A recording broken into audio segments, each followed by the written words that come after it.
Or good evening, everybody. This is Arthur. How's everybody doing tonight? I know it's kind of late on a Wednesday. I'm sure people on the East Coast are probably asleep right now. A couple of people have asked me to do a Facebook Live of sorts, so it's kind of makeshift what I'm setting up right now. I hope everybody will bear with me. I've got a new MAGA hat. This is one of the reasons that I'm here right now. I wanted to take some time to commemorate, and I wanted to thank all of you out there across the country for your support. Somebody from New York is watching. Okay, I know it's about 12 midnight where you are, but I really appreciate you being here.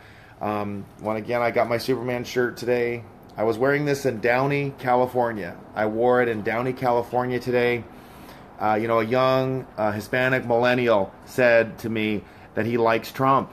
He likes that he's honest. There was no way that he wanted to see someone like Crooked Hillary win because he was convinced that she was going to be very lazy and would do little to nothing. The biggest thing for him, though, of course, was the corruption. That she was completely for sale to Wall Street, to every corrupt interest you can think of that buys up both sides of the aisle in Washington D.C.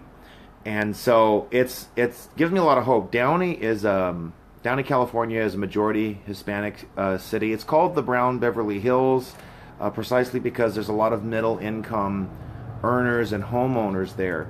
I've met a lot of Trump supporters, especially of Latino or Hispanic descent. Some of them are afraid to speak out only because they're afraid of retaliation. I'm glad that I can be there to help them.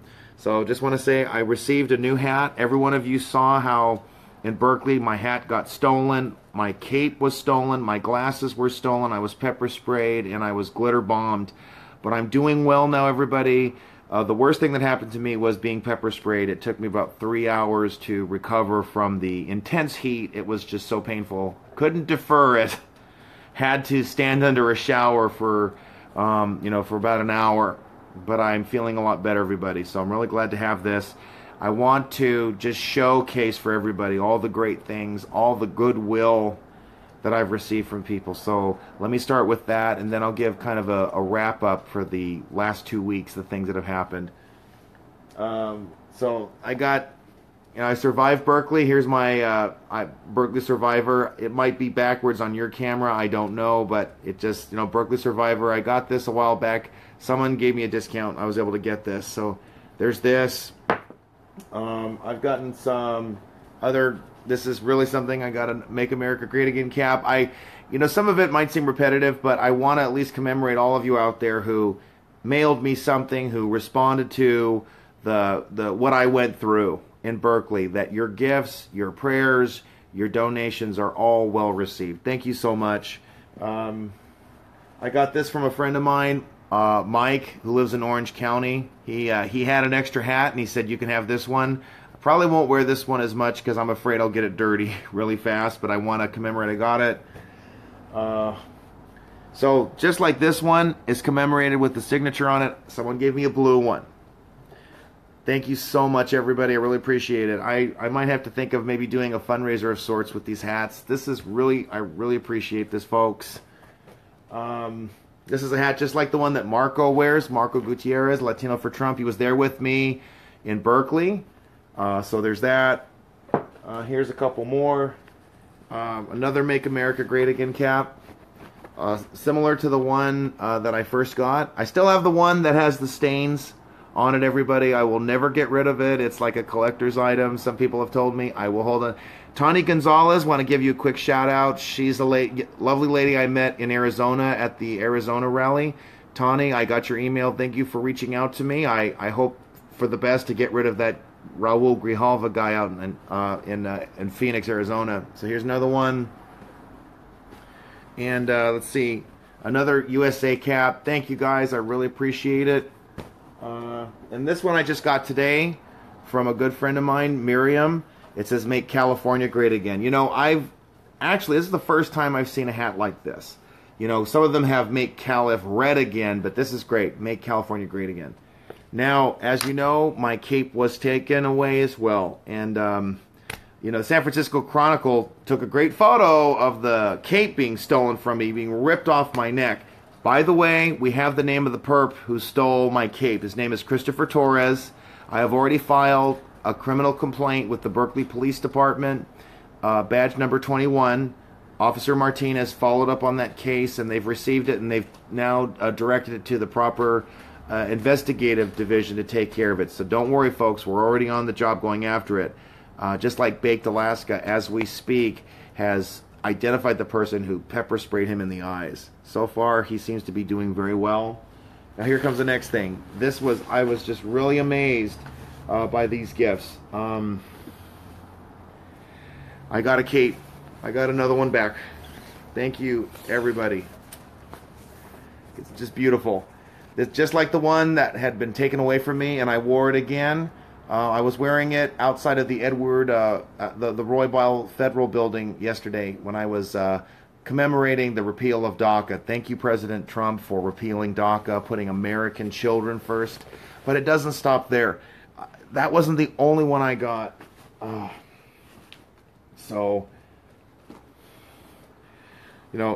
This is a beautiful one that I received. I'm going to try to back up just a little bit. Sorry if you can't see it perfectly. I just love this one. President Trump right there in front of the banner of stars, and it says, "Make America Great Again." This is just a beautiful gift. I got it from Cindy. She's a friend of mine. I'll try to keep information somewhat sparse. I don't want to endanger anybody. There are some really creepy people out there. They want to dox people, undermine their security, find out everything about them. So forgive me if I'm not giving full information about all the wonderful people out there who've donated to me and have given me gifts. So please forgive me for that. I'm doing it just for the sake of their security. So this is a beautiful flag. I just love it. Got the stars and stripes. Thank you so much. I had that with me also. Here's a third one. You guys were so generous, and I really appreciate it. Thank you. Beautiful one here. Trump, make America great again. And we will make America great again when we are putting the needs of American children first, of American citizens first. That's how you make America great again. And we saw that with DACA being repealed, with our border being secured, with the needs of Americans and their dreams being taken care of. And I want to also share, in fact, I even got two more. It's like I haven't even had a chance to open up the bags, the gifts from all of you guys. I just want to say once again, thank you so much, all of you. You have helped overcome whatever hate, whatever evil that Antifa tried to perpetrate. You know, they meant it for bad, but God has made everything for good, and your generosity has really amplified that. I can't thank you enough. Also, because of your support, PayPal donations and your GoFundMe donations, they have enabled me to be able to do this full time, to be a guerrilla journalist, to be an activist, to be able to hit the pavement, to stand up to these corrupt politicians, to ensure that a Make America Great Again agenda is at work in our local, state, and our federal offices. And that's part of the reason I am going to Washington, D.C. I'm going to be flying in Wednesday morning. Tomorrow, so I've got about a week left before I go to D.C. I'm going to be signing up to meet with as many elected officials as I can. I want to go to the Attorney General's office. I want to make it very clear the outrage of allowing Antifa to proliferate in any way. We want to stop this. And finally, the Department of Homeland Security, the Department of Justice has recognized Antifa as a terrorist group. We're going to put an end to their vicious attempts to squelch, to stifle our freedom of speech. We're going to make sure of that.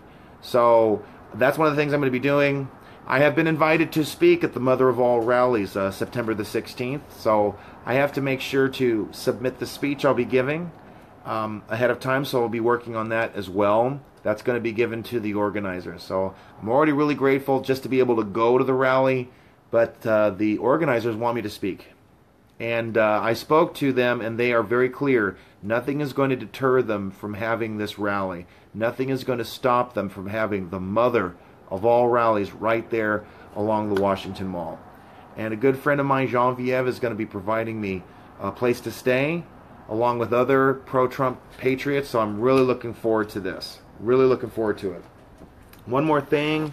So I'm not sure what to do. These are great shirts. I have to figure out what to do because it would be unseemly for me to wear them. My good friend put these together. Yeah. So it's me from that front page picture of the LA Times with the finger of shame. The finger of shame. People are really, people just love that when I point out the corrupt politicians, when I go after the creepy brown supremacists and all the hate mongers here. So I got the finger of shame. I'm going to figure out, maybe I'll do like a raffle or a fundraiser of some kind with these shirts. But a good friend of mine, she's really good with Acrobat. She's really good with computer and digital art. And so she made these shirts for me. I have one in black. And of course, the last thing I'm going to be is wear them myself. It would be so unseemly for me to wear my own shirt. And here's one in white. So I just got these two. So this is really exciting. I'm really happy to have them. It's a finger of shame. People just love it when I use the finger of shame. They love it when I go after them. They love it when I put elected officials on notice. I still remember pointing at the corrupt lieutenant in Huntington Park. His name is Alfred Martinez, the same guy who had told a group of citizens that the city council chambers were at capacity, and they weren't. It was a total lie. A Brady violation is already underway, filed against that lieutenant. So I'm letting you know that. Someone said I should sell them. Absolutely. That's what I'm thinking about doing. This is how Donald Trump raises money for his campaign. I don't see why I don't take the same steps. So that was a good friend of mine. So I'm following again. So those are just all the merchandise that people have given to me. And I want to thank you again for all of that. It would just be so unseemly for me not to say anything. I appreciate people's generosity, and I'll always just make that invitation again. For me to do this full time, I can't do it for nothing. So my PayPal account, it's arthurschaper@hotmail.com. That's the best way to donate through that means. I am about 75% of my way towards raising the funds for the Mother of All rallies. And so just go to the GoFundMe account there, get Arthur to MOAR. Feel free to donate to that as well. Thank you again and again for all of your donations. So I'm now responding. I'm going to switch gears to talking about three major events that have taken place over the past 3 weeks. 2 weeks rather, 3 events, 2 weeks. And I'll kind of give like a comparison of sorts because they do connect in a fashion. So the first thing's about Berkeley.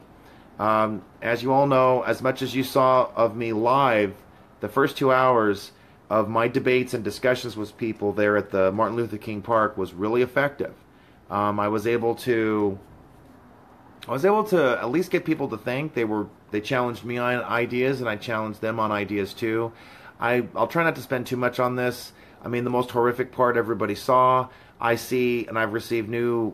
I've received new.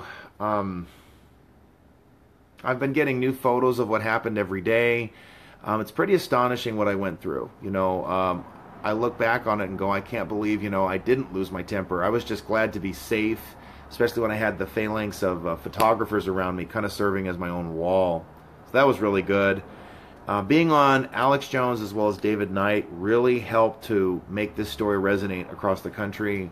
I think a lot of people just don't seem to understand what's happening in the state of California and how deep and how entrenched the whole destructive, regressive left agenda has become. So I'm really glad that Alex Jones gave me that platform for about 20 minutes. David Knight gave me considerable time as well. InfoWars did an excellent job of providing me that forum. A lot of people watched it. A lot of people were able to share it. So everybody's hearing our message. Being a Trump supporter is like being, we're like the black civil rights activists in the South from the 50s. And I don't say that to disparage what black people went through in the South. I'm just following their example. Some people got upset when I was arrested for no reason in Huntington Park. Oh, you're comparing yourself to Rosa Parks. I'm following her example. I don't see why more people aren't. She stood up for her civil rights and she wasn't afraid of arrest. That should be the same for all of us. We know that we have, I trust in everything that God has done for me, everything that Jesus Christ has done and continues to do for me. His grace superabounds when I do wrong, when others do wrong. And that's happening in manifold ways. And that's what I've seen over the past 2 weeks. So that's just a little bit about Berkeley. I now want to talk about what happened briefly at Chicano Park. Now, I was really naive. And barely a month after Donald Trump had gotten elected, I told some friends of mine, like Raul Rodriguez, he's the head of Latinos for Trump. I said, let's go down to Chicano Park and let's take our Trump flags and let's claim that territory. Make Chicano Park great again. Make it very clear that Trump is our president. Raul Rodriguez has taken on gangbangers. He is a Vietnam veteran. Nothing scares this guy. And yet even he had to tell me, Arthur, you don't know what you're messing with. You know, these Chicanos, these brown beret types are really tough. They don't play around. And, you know, he's survived a lot of rough fights. And he had real insight into this. So I was like, okay, we'll back off. And then Roger Ogden of Patriot Fire with a couple of other Trump supporters, including Chris Wyrick in San Diego, they decided they were going to go to Chicano Park, have a picnic, and see the murals. And I said, and so I came along with them. And as soon as I came off drove off the California 4 off ramp to get towards the park, and I parked my car, already we saw 7 police cruisers were driving towards the area. So they were getting fortified. A lot of police officers were going to be there. And so I was like, really? I mean, just 5 people want to go have a picnic, want to have some lunch, and see the murals. And this is the response that is showing up. It was a little unnerving, you know, but we went ahead with it. We walked towards the park. I saw some of the clearly, explicitly, you know, pro-Mexican, but more importantly, pro-Marxist and anti-American murals. That stood out to me. There's a statue, there's a post that's dedicated to Benito Juarez, one of the presidents of Mexico. Why is that on American territory? I just don't understand it. There's a lot of the neo-pagan or neo-Aztec related murals and icons too. Yes, I recognize there was on one of the pillars that said "Varios y Yonkis." No, I didn't know for sure. Did it mean Yankee or not? People are telling it means junkyard. But there's still a lot of anti-Anglo, anti-capitalist, pro-Marxist sentiment. Definitely anti-law enforcement. And when we were walking towards the park, seeing all these murals, we went to the table. I saw a whole horde, at least 500. Some people were telling me as many as 800 brown supremacists, brown berets, anti-Anglo, a whole horde, a mob of people were there. It was pretty telling. And so I took some pictures. I recorded as much as I could on the murals. Some of the photographers were brazenly racist. They were pro-brown supremacy. They were not Americans. They were not interested in giving any kind of a balanced report of what was going on. So Roger, Chris's son was there, and another guy was there with us. And we sat down and we had some pizza. Even though there were about 30 police officers in the area, a number of them surrounded us, that didn't stop the brown supremacist hordes from crossing the street to menace us, to threaten us. They cursed at us. They said things like, "Get the hell out of here, güero. Get the fuck out of here, güero. Get the fuck out of here, pendejo." Every just perverse, just so much bad language, threatening, violent behavior, violent epithets were just shouted at us.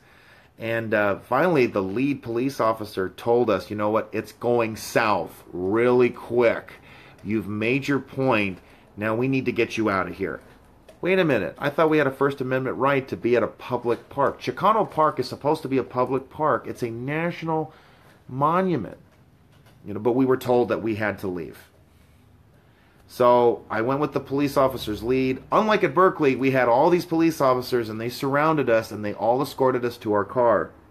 But that didn't stop the brown supremacy, the brown berets, these hate mongers chasing at us, cursing at us, yelling at us, saying, "Get off our land, get off our property." Excuse me, this is American property. This is supposed to be for all Americans to be able to enjoy.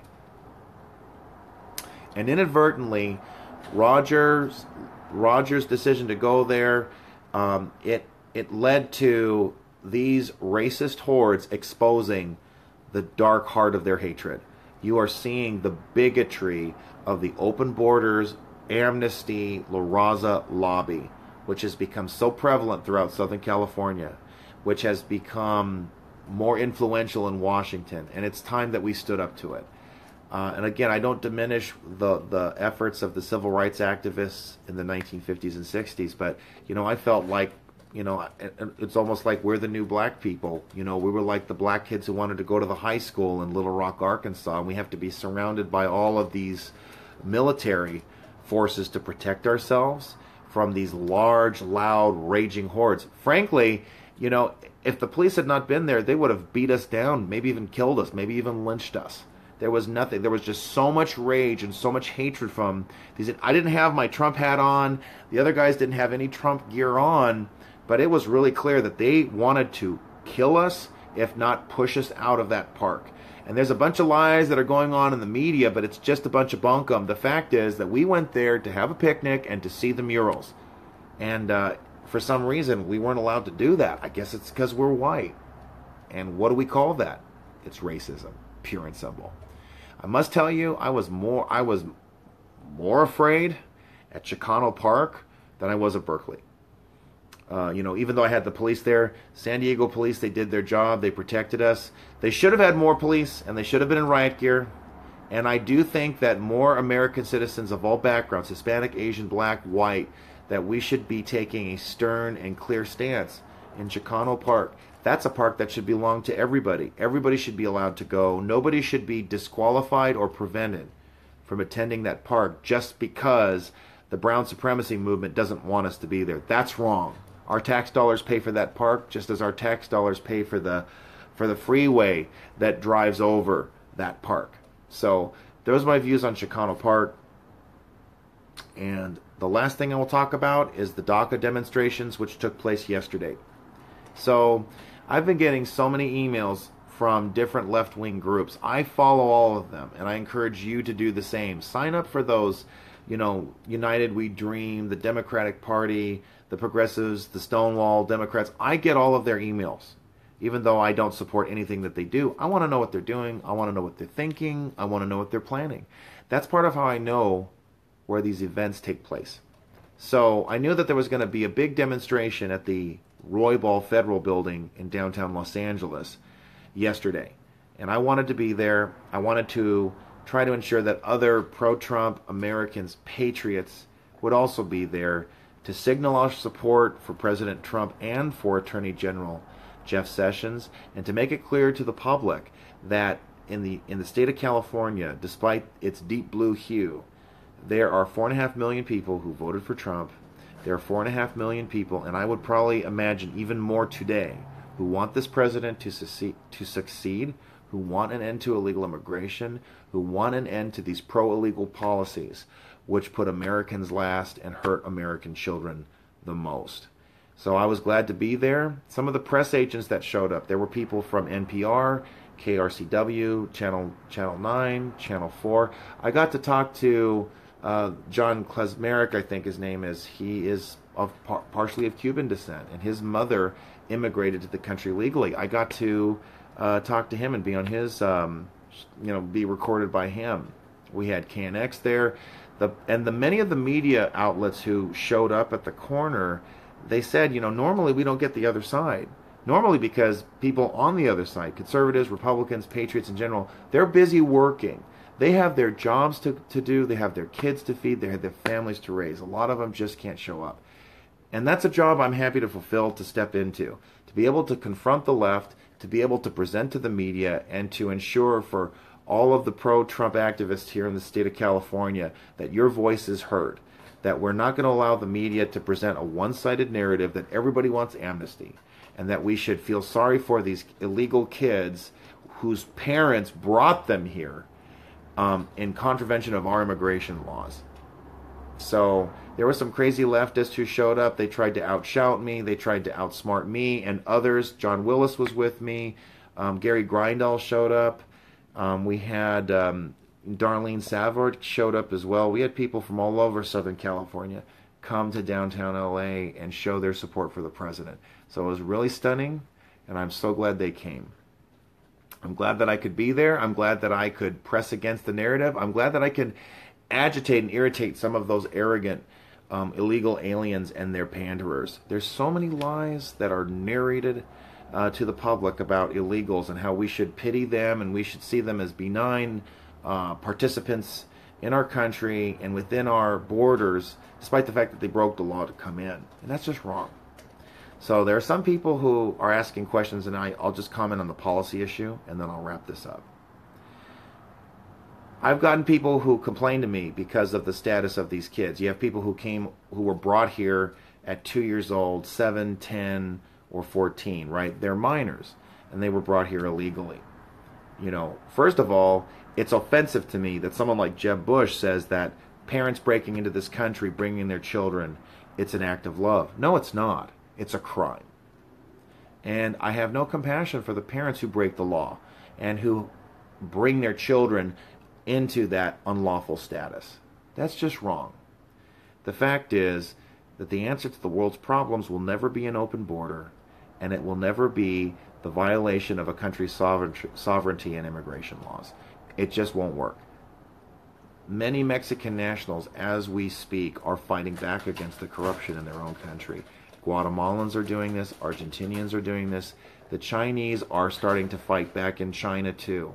We are not helping these countries be great again when we allow for an open border policy that undermines our sovereignty, that undermines our security, that diminishes the needs and concerns of American citizens, especially our neediest. Homeless veterans. We have the largest population of homeless veterans in the country is in LA County. Homeless foster kids, mentally ill. There is an unprecedented crisis of homelessness here in the state of California. Why are we bringing in illegals? Why are we allowing them to come in and displace the neediest among us who are citizens? Enough's enough. Now, regarding these young illegals who have grown up, who were able to take advantage of this unconstitutional program, the fact is they have received many benefits in this country. They've gone through the educational system. Some of them have even gone through the college system. They have been able to learn skills, learn English. They are well fitted to prosper anywhere. With their parents, they need to return to their countries of origin, and they can make the world a better place, and then they can follow the pathway to citizenship that is outlined and come back to this country. The argument I heard over and over again from some of these reporters was, where's the compassion? My answer: the American government needs to have its compassion directed towards Americans.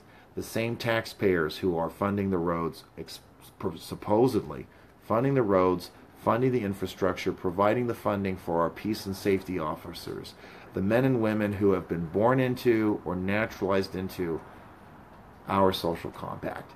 The compassion is for them. The compassion of every human being and of every country is limited. The Mexican government cares for Mexican nationals. The Guatemalan government cares for Guatemalan nationals. Why is it that we as Americans and in our country have to somehow dismiss or put aside our primary concerns for other Americans, and we have to care about the rest of the world?